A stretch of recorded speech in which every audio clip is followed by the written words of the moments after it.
सर्वांना जय भीम व माता रमाई जयंतीच्या सर्वांना हार्दिक शुभेच्छा।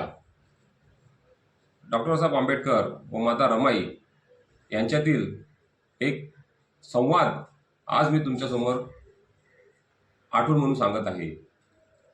डॉक्टर बाबासाहेब आंबेडकर ज्यावेळेस भारतीय दलित परिषद ही नागपूरला भरते व त्यासाठी मुंबईवरून नागपूरला जाण्यासाठी निघतात व ही माहिती डॉक्टर बाबासाहेब आंबेडकर रमाईला सांगतात, त्यावेळेस रमाई म्हणते मी पण तुमच्याबरोबर येणार व डॉक्टर बाबासाहेबांच्या अगोदरच रमाई आपले कपड्याचे गाठोडे घेऊन दरवाजामध्ये उभी राहते। त्यावेळेस बाबासाहेब रमाईला म्हणतात, रामू तू कुठे चाललीस? तेव्हा रमाई म्हणते मी पण तुमच्याबरोबर येणार।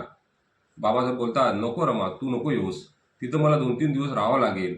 परंतु रमाईला डॉक्टर साहेब आंबेडकरांची काळजी असते, कारण की कोणतरी अशी अफवा फैलेली असते की डॉक्टर बाबासाहेब आंबेडकरांना कोणतरी मारणार आहे। या काळजीपोटी रमाईमध्ये नाही, माझा जीव लागणार नाही घरी, त्याच्यामुळे मी तुमच्याबरोबर तिथे येणार। बाबासाहेब समजवतात, रामू नको, तू नको येऊस, जर मी त्या परिषदेला गेलो आणि तू तिथं असली तर मला तुझीच काळजी घ्यावी लागेल आणि तुला तिथं मी वेळेवरती औषधही देऊ शकत नाही। त्यामुळे रामू तू घरीच राहा, मुलांवरती लक्ष दे व तुझ्या तब्येतीची पण काळजी घे आणि औषधही वेळेवरती घेशील।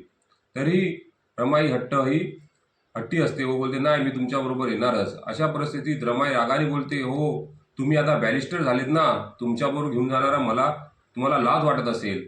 तेव्हा डॉक्टर बाबासाहेब आंबेडकर रमाईला म्हणतात, रामू तू तर माझ्या काळजाचा तुकडा आहेस, मला कसली तुझी लाज वाटणार?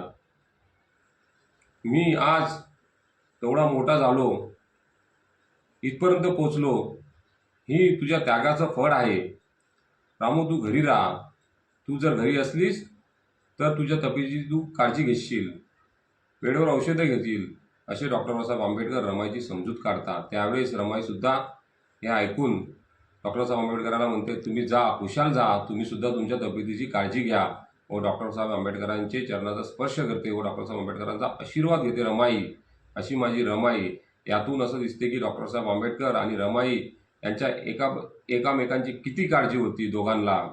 अशा थोर त्यागमूर्ती माता रमाई यांच्या जयंतीनिमित्त सर्वांना हार्दिक शुभेच्छा। जय भीम, नमो बुद्धाय।